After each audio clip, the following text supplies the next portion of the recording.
بسم اللہ الرحمن الرحیم۔ السلام علیکم ورحمۃ اللہ وبرکاتہ۔ ویلکم کرتا ہوں آپ کو میں اپنے یوٹیوب چینل رزاق ٹیک میں۔ ایک دن بادشاہ نے اپنے 3 وزیر کو دربار میں بلایا اور تینوں کو حکم دیا کہ تینوں ایک ایک تھیلا لے کر باغ میں داخل ہو اور وہاں سے بادشاہ کے لیے مختلف اور اچھے اچھے پھل جمع کریں۔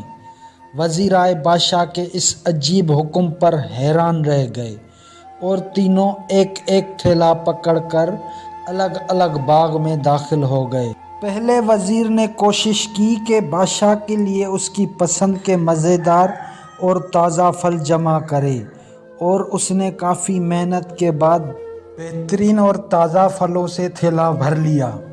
دوسرے وزیر نے خیال کیا کہ بادشاہ ایک ایک پھل کا خود تو جائزہ نہیں لے گا کہ کیسا ہے اور نہ ہی پھلوں میں فرق دیکھے گا، اس لیے اس نے بغیر فرق دیکھے جلدی ہر قسم کے تازہ اور کچے اور گلے سڑے پھلوں سے اپنا تھیلا بھر لیا۔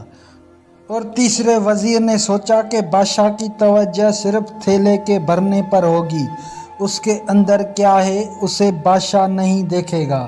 یہی سوچ کر وزیر تھیلے میں گھاس پھوس اور پتے بھر لیے اور محنت سے بچ گیا اور وقت بچایا۔ دوسرے دن بادشاہ تینوں وزیراؤں کو اپنے تھیلوں سمیت دربار میں حاضر ہونے کا حکم دیا۔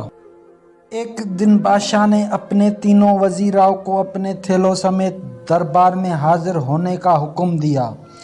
جب تینوں دربار میں حاضر ہوئے تو بادشاہ نے تھیلے کھول کے بھی نہ دیکھے اور حکم دیا کہ تینوں کو ان کے تھیلوں سمیت 1 ماہ کے لیے دور دراز جیل میں قید کر دو۔ اب اس دور دراز جیل میں تینوں کے پاس کھانے پینے کے لیے کچھ نہیں تھا سوائے اس تھیلے کے جو انہوں نے جمع کیا تھا۔ اب پہلا وزیر جس نے اچھے اچھے پھل چن کر جمع کیے تھے وہ مزے سے اپنے انہی پھلوں پر گزارا کرتا رہا یہاں تک کہ 1 ماہ بآسانی گزر گیا، اور دوسرا وزیر جس نے بغیر دیکھے تازہ خراب تمام پھل جمع کیے تھے اس کے لیے بھی بڑی مشکل پیش آئی۔ کچھ دن تو تازہ پھل کھا لیے لیکن پھر کچے اور گلے سڑے پھل کھانے پڑے جس سے وہ بہت زیادہ بیمار ہو گیا اور اسے بہت تکلیف اٹھانی پڑی۔ اور تیسرا وزیر جس نے اپنے تھیلے میں صرف گھاس پھوس ہی جمع کیا تھا وہ کچھ دن بعد ہی بھوک سے مر گیا کیونکہ اس کے پاس کھانے کو کچھ نہ تھا۔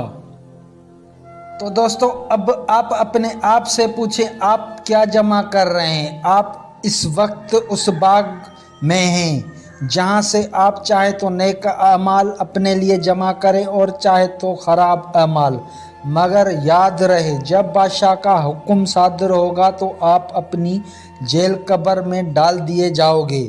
اس جیل میں آپ اکیلے ہوں گے جہاں آپ کے ساتھ صرف اور صرف آپ کے اعمال کی تھیلی ہوگی، تو جو آپ نے جمع کیا ہوگا وہی آپ کو وہاں کام دے گا۔ تو آج تھوڑی سی محنت کر کے اچھے چیزیں یعنی نیک اعمال جمع کر لیں اور وہاں آسانی اور آرام والی زندگی گزاریں۔ ابھی ہمارے پاس وقت بھی ہے اور اللہ پاک نے سب معذوریوں سے بھی دور رکھا ہے، اسے دن میں 5 بار تو یاد کر لیا کرو۔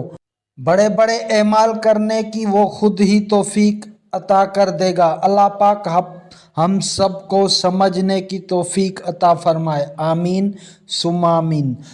تو دوستو آپ کو آج کی کہانی کیسی لگی؟ امید کرتا ہوں آپ کو بہت پسند آئی ہوگی۔ تو کمنٹ میں اپنی رائے کا اظہار ضرور کرنا اور میرے چینل کو سبسکرائب کر دینا اور بیل کے آئیکن کو دبا دینا تاکہ میری ہر آنے والی ویڈیو کا نوٹیفیکیشن آپ کو ملتا رہے۔ تب تک کے لیے دیجیے اجازت، اللہ حافظ۔